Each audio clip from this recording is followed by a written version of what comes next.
Hi, everybody.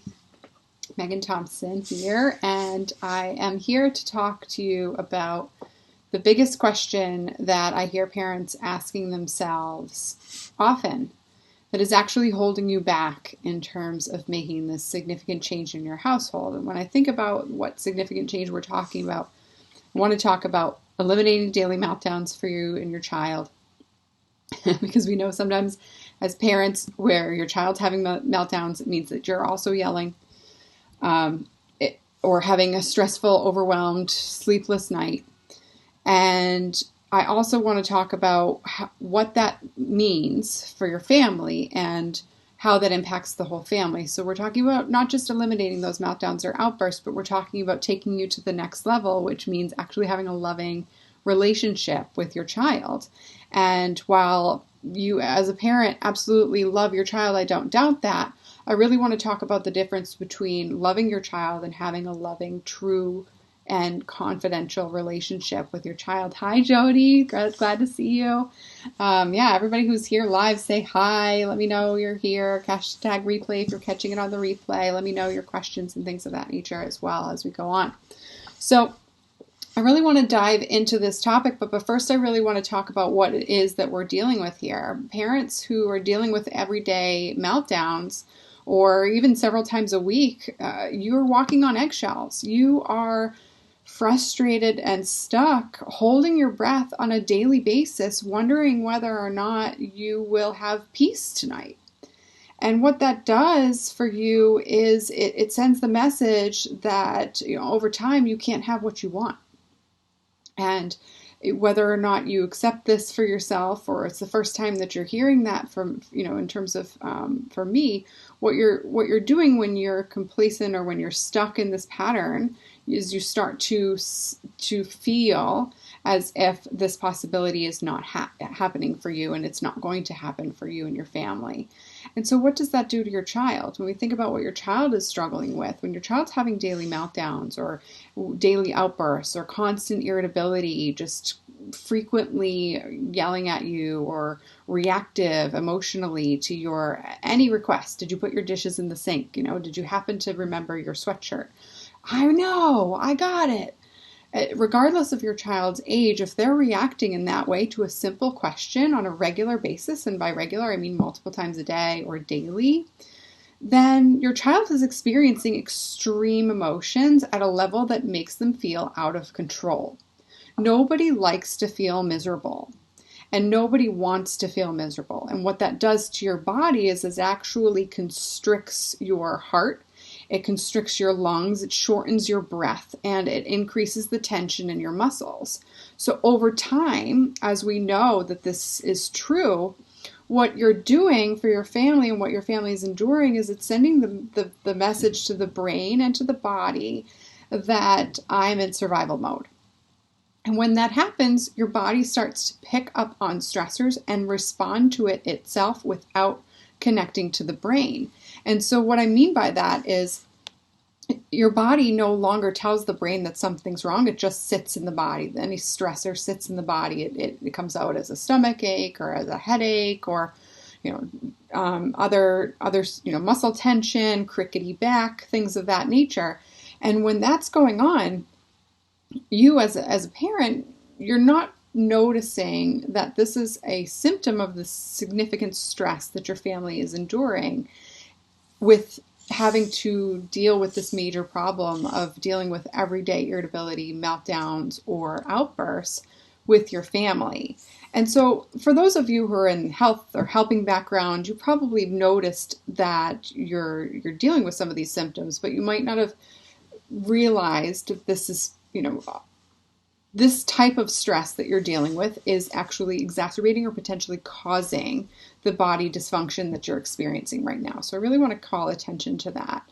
And the next thing that I want to address when we think about what's going on and the biggest question that parents are asking themselves that's actually holding them back, I want to also tie into the understanding that your child is really stuck. Your child is feeling frustrated and unable to manage disappointment, whatever it is that they are struggling with in that moment.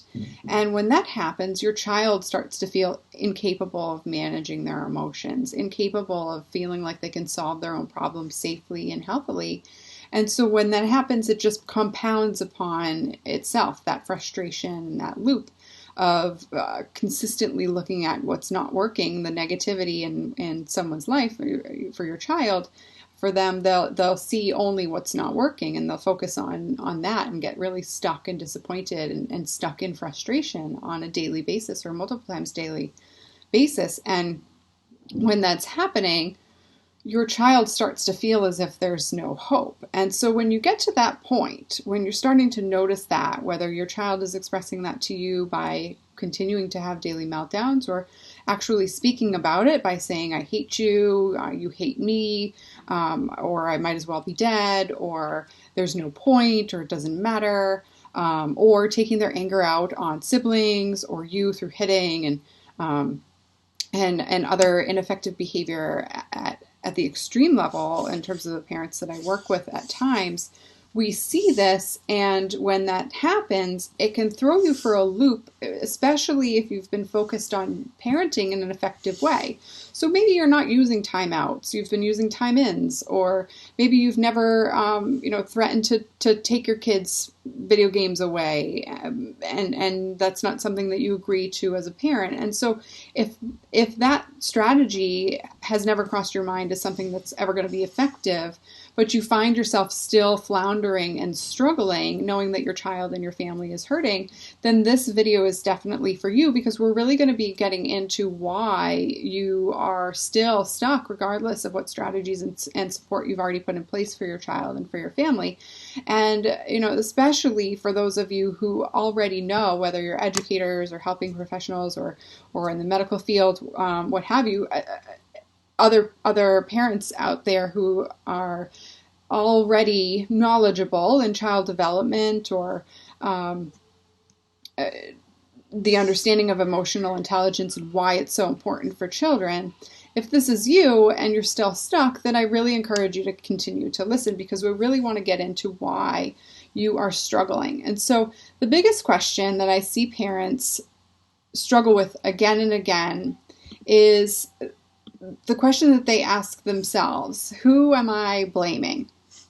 I want to get into this, and I really want to tell a story related to this. When we think about what pattern I noticed over the years in working with families in my private practice or in the coaching practice here, what I've noticed is that many parents will start to focus on finding something to blame. Now, I really want to get clear on what I mean by that, because I'm being blunt here, because that's my nature. But it doesn't mean that you're saying to your kid, you screwed up or I screwed up. But what I really want you to understand is that this goes into what I call fix-it mode. If there's a problem, let's fix it. There's something to blame for my child's meltdown, and so therefore I can find a solution. And so this is why I often talk to parents here in this group and in other circumstances, that asking for tips and tricks or a strategy to help your kiddo in the morning is really not the root of the problem. This is the root of the problem. You're asking, who am I blaming? And so if you're asking, my kiddos to blame because they didn't sleep well, and so it's not necessarily their choice, but you're noticing that's the cause, you're still stuck in fix-it mode, trying to diagnose the problem from a very narrow focus. And so what I mean by that is you're looking at the last 24 hours and what caused the meltdown today, what caused the meltdown yesterday, or what caused the meltdown this hour. And when you're looking at that, often all you have the energy to do, because it is draining and exhausting and frustrating as all hell, to deal with meltdowns and irritability and exhaustion from in your child and with your family on a day in, day out basis. So please know that if you are feeling as if you are to blame while watching this, I really want you to notice that that's not why I'm teaching you today. What I'm teaching you today is that that is your automatic response. And if that's your automatic response, then we need to address that specifically, because it is something that I see day in, day out with parents that I work with.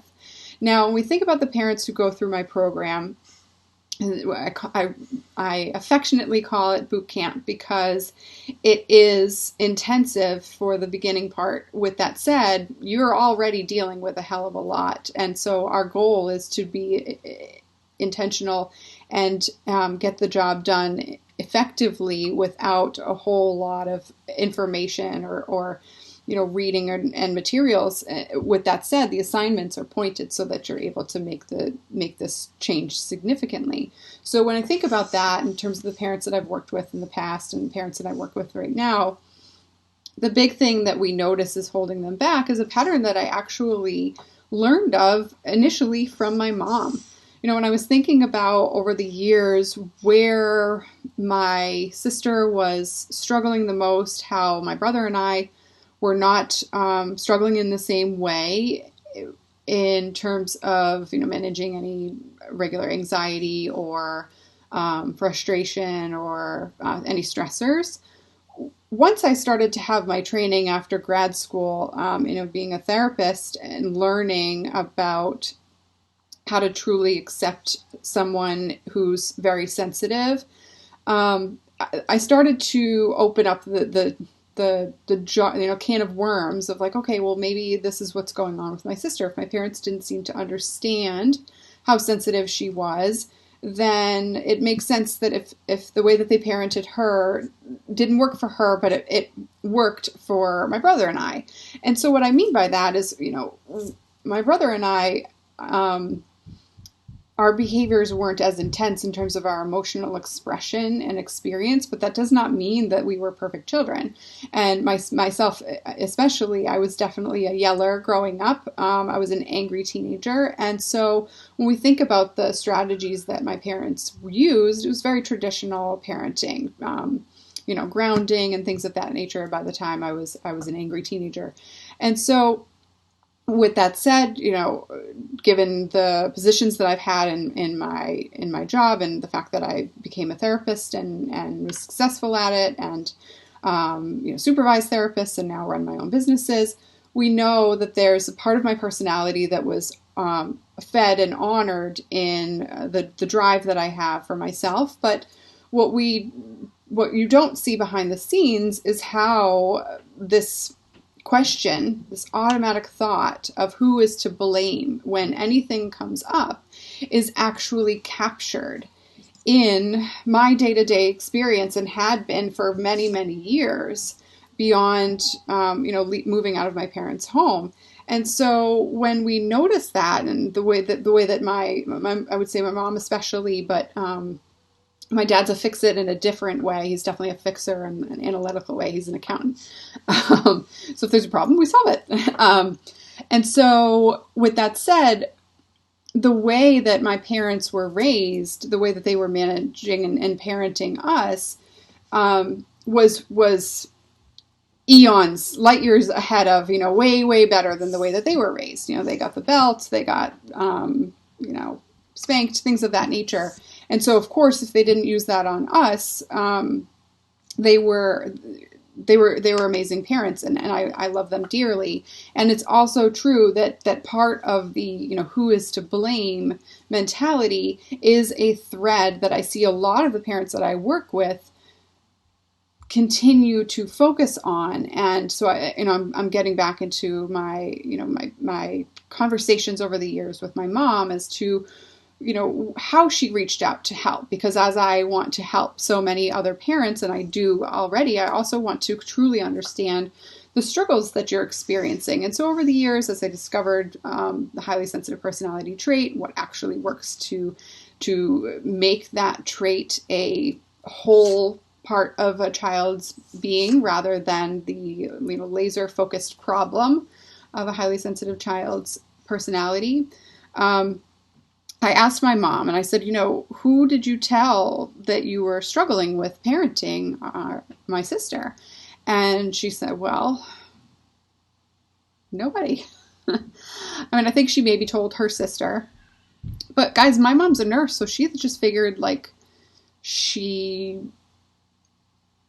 had a kid who was struggling to follow directions and not listening. And so what happened is that she blamed herself. And so she never even told our pediatrician, never even talked to, her other, maybe her best friend knew a little bit about it and saw my sister's tearfulness and emotional expression that was different from the other kids in their household. And her best friend was also a nurse.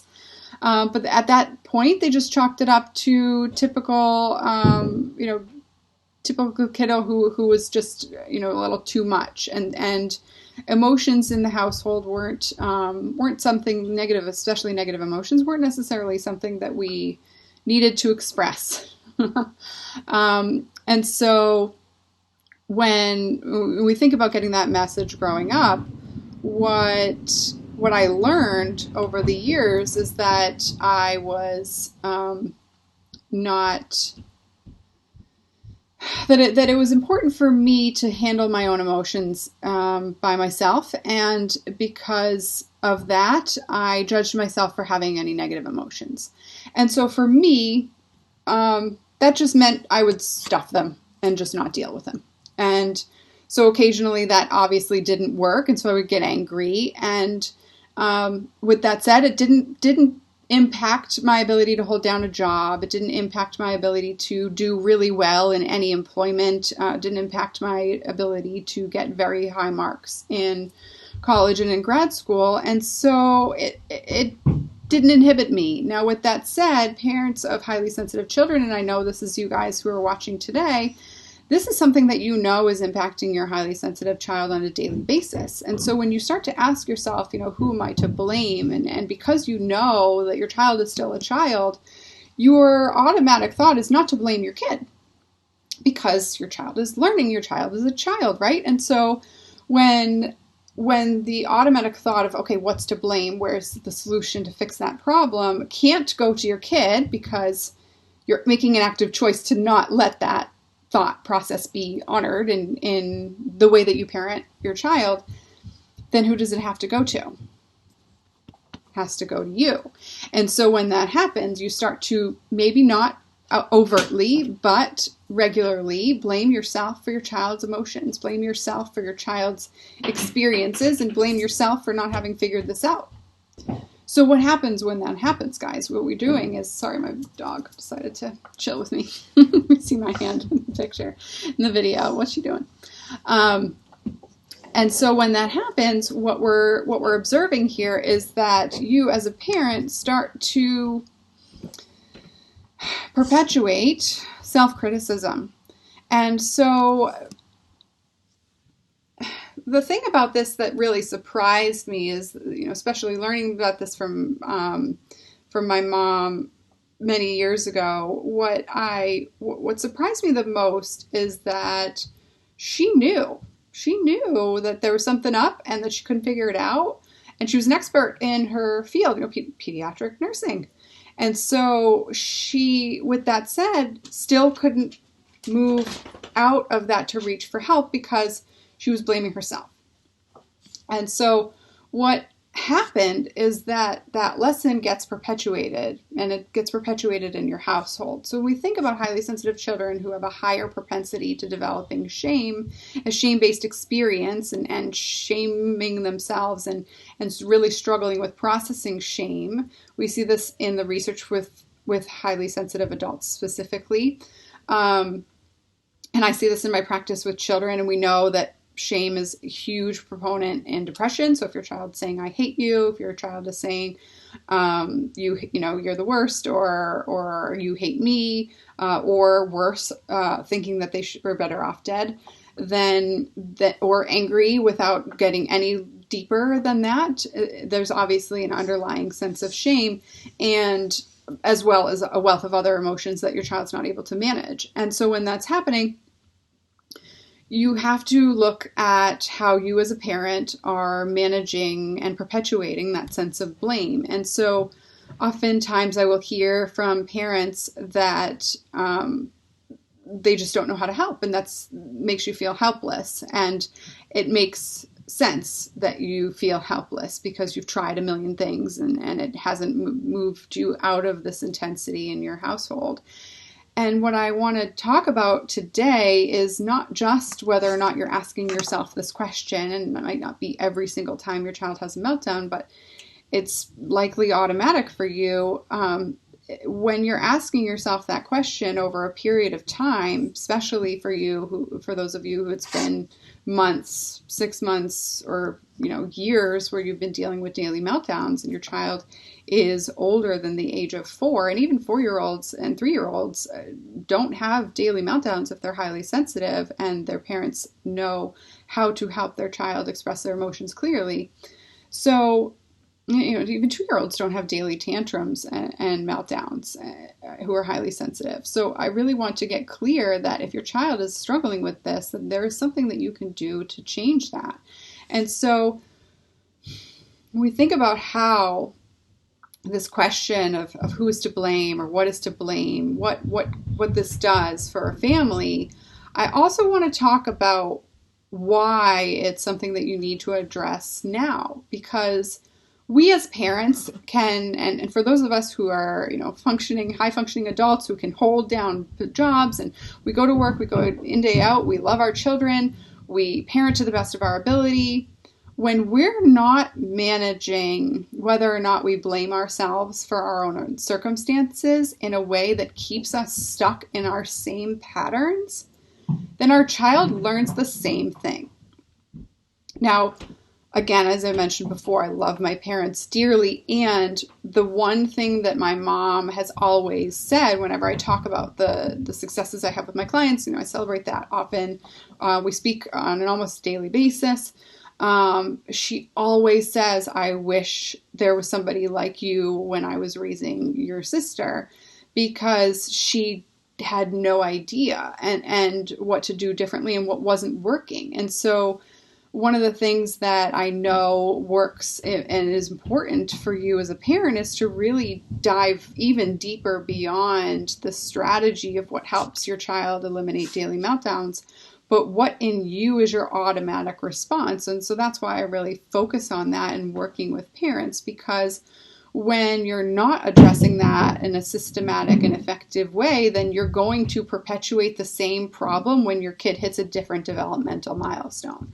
So it's going to show up in a different way. Your child might not have a meltdown, but they might be constantly irritable, or they might develop more anger or frustration, or stop talking to you altogether and shut down and isolate in their room, or get stuck on their screens and have meltdowns only when you're taking away the screens. And so when that happens, you have to take a very clear look on whether or not your child is blaming themselves for their own emotions, because when you're not noticing that and you're not clear on how to fix that, then you are teaching your child that they are the one creating this chaos in their own emotional experience.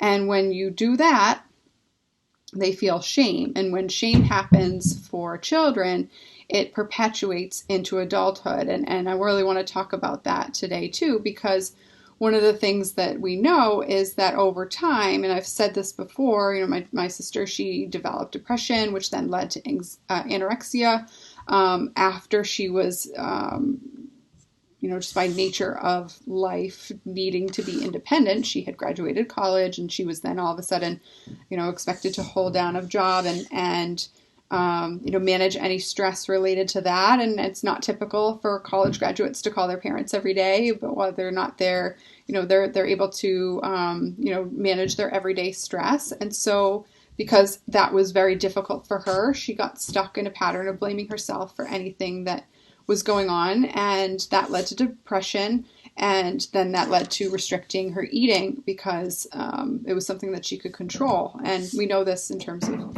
how eating disorders develop. But for some people, the depression or the anxiety is that just that. And so it inhibits them without a development of an eating disorder. But what I really want to get to in terms of understanding this for your children is why focusing on fixing the problem with a quick solution actually perpetuates the cycle that you're in. And the the pattern can be very hard on the whole families because, and I'm going to get personal in that respect here for myself as well. And again, my sister, she knows that we talk about what our family went through, because we all know that it's helping other parents make the decision to fix it. So it's worth sharing that vulnerability, but you also need to know what it creates for the other kids in your family. It's not just happening for your highly sensitive child who has a higher propensity to shame. They're just the ones more vocal or emotionally expressive about it, more frequently and more intensely. So for siblings, we think about what happens to siblings, and this is not just from my personal experience, is what I see in my private practice and in the coaching practice as well, is that we see the siblings, myself included, being the sibling of a highly sensitive child, start to do the same thing. If there's a problem, what's the solution? And how do I get out of this current emotion immediately because I don't like disappointment or frustration? And so that might look like you're an effective, student, or it might look like you're an effective, employee as you age. But what it doesn't show is whether or not you can emotionally manage stress. And so that might not be a problem until it starts to be, until it starts to play out in relationships. So if your other children are not dating at this current moment, you might not see for the next 10 years how this plays out in their emotional relationships, whether that be with their friendships or with their with significant others, but it also could be playing out in their relationship with teachers or with employers. You think about not being able to manage frustration, not being able to manage stress without shutting down and pretending that it's not there. What happens? You get anxious. And you start to solve your problems quickly because you can't tolerate distress. And if you can't tolerate distress, then anyone around you who's creating distress is either wrong or not good enough for you. And so what that does is it creates problems in future relationships. So, romantic relationships, being critical, nagging, or friendships, trying to, pick friends who have no problems, who are good vibes only, then you're not able to notice that all emotions are up and down and all emotions are okay and healthy. And if you are only focusing on being positive and never able to manage any negative emotion, then that eventually hits you like a truck. And so for me, it hit me with my relationship with my husband, because my relationship with prior boyfriends wasn't, that wasn't meaningful enough to really change. It was their fault or my fault, but I didn't feel like dealing with it. And so when I needed to make that change in my marriage, what I knew is that I wasn't willing to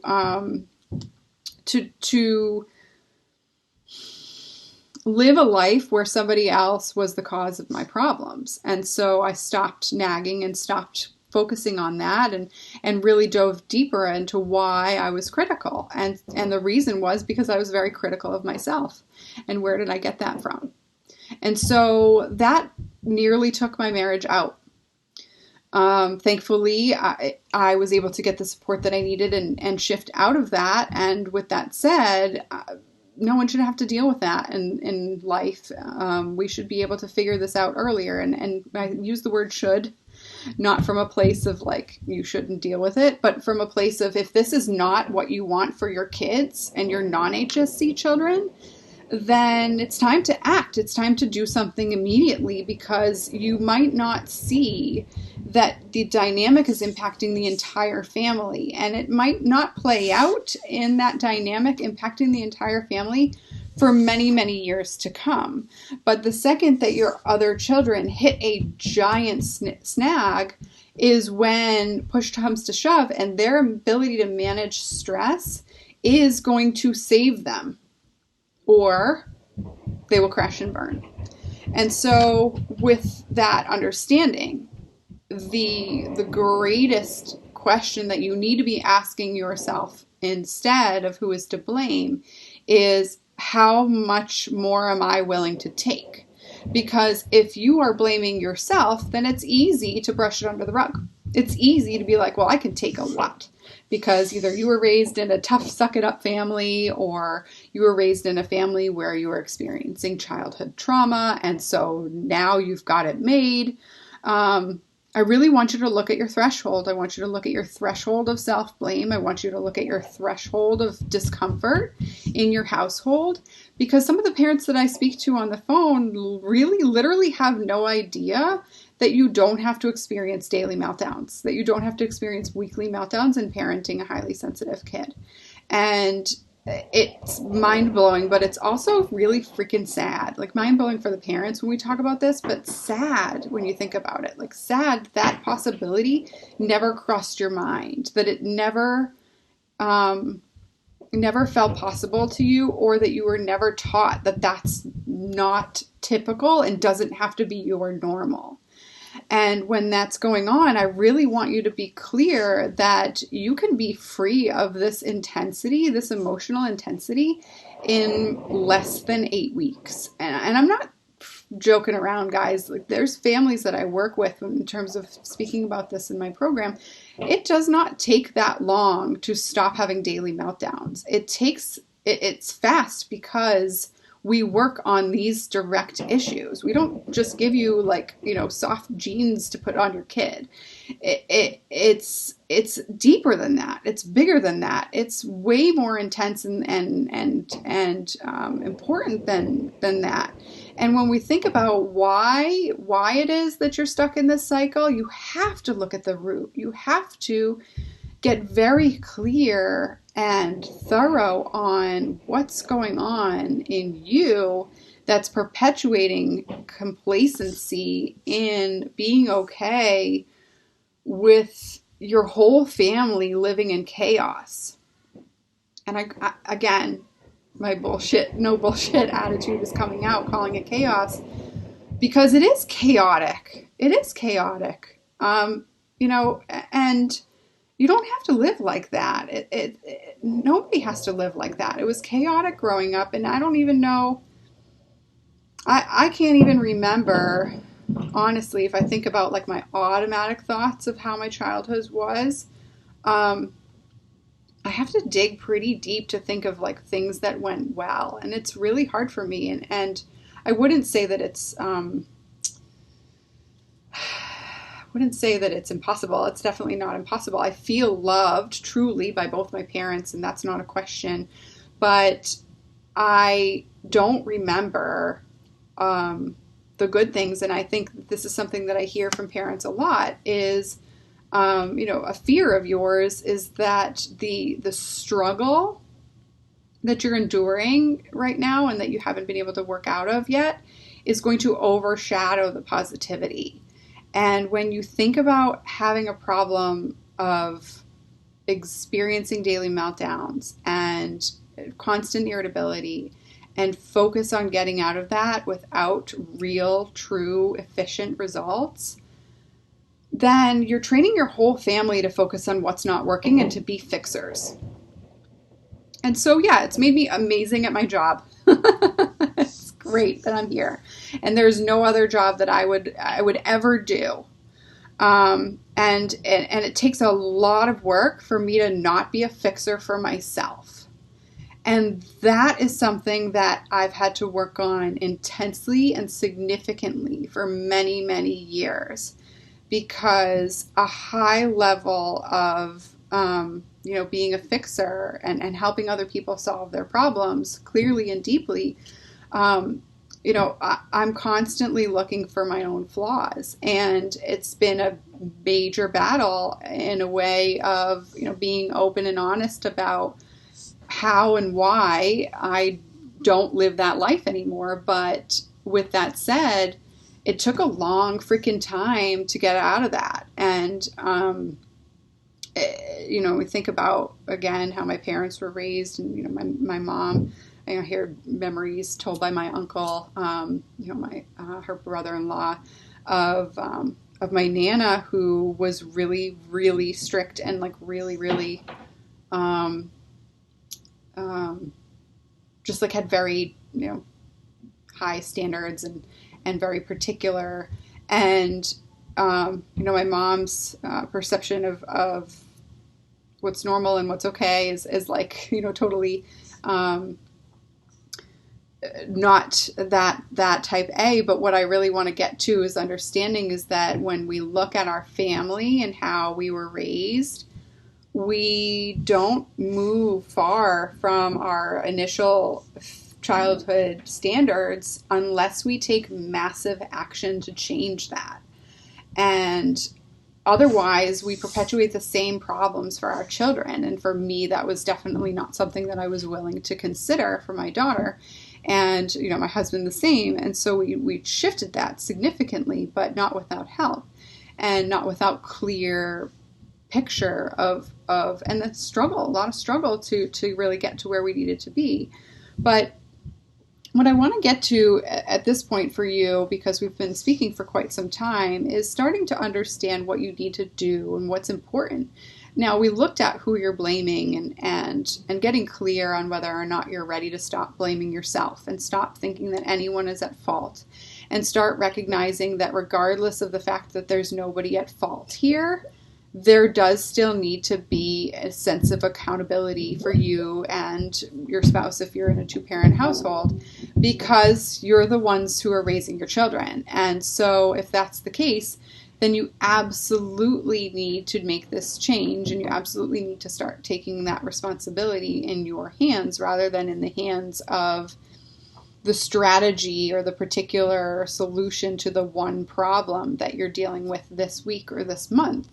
And when we do that, when we no longer place the focus or the blame on the fact that you served the wrong thing for dinner, but in reality that you've been perpetuating this problem because you're focusing on the wrong questions or ineffective level of questions, then you can really start to take clear and present action. So when we talk about that, what I really encourage you to do is to get on the phone. Let's talk about it. Let's talk about where you're really struggling, how often you're blaming yourself, how often you are without any true desire nor without any true desire nor intention blaming your child. And when we think about that, the guilt and the frustration and the self-criticism that just stays in that cycle, if you don't break it because you're instead